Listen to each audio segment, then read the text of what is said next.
ಒಂಚೂರು ಮುಂದೆ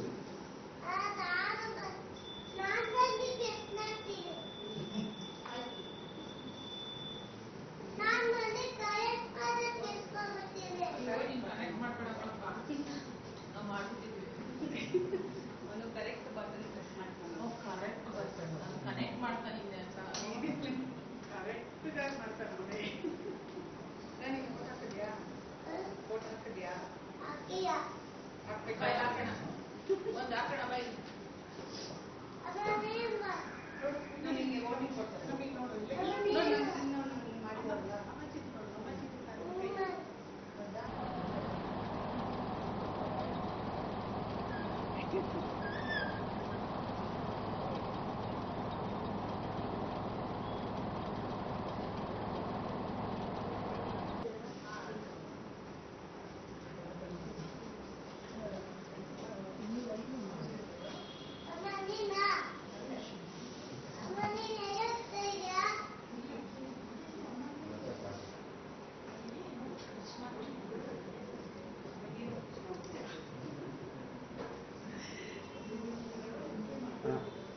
ಒಂಚೂರು ಮುಂದೆ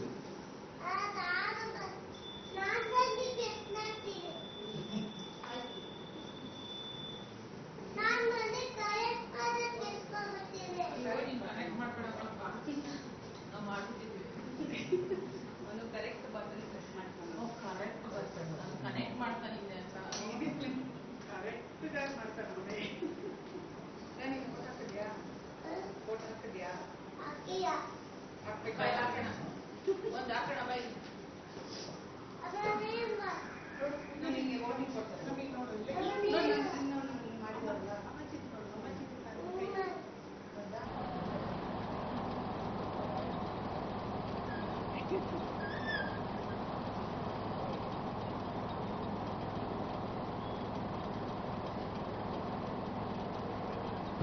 ಪ್ರತಿ ಸತಿ ಎಲೆಕ್ಷನ್ ಇದ್ದಾಗ ನಮ್ಗೆ ಯಾವುದೇ ಕೆಲಸ ಇರಲಿ ಏನೇ ಇರಲಿ ಅದನ್ನು ಸ್ವಲ್ಪ ಪಕ್ಕಕ್ಕಿಟ್ಟು ಫಸ್ಟು ನಮ್ಮ ಹಕ್ಕನ್ನ ಚಲಾಯಿಸಕ್ಕೆ ಬರ್ತೀವಿ ನಮ್ಮ ಕುಟುಂಬದಿಂದ.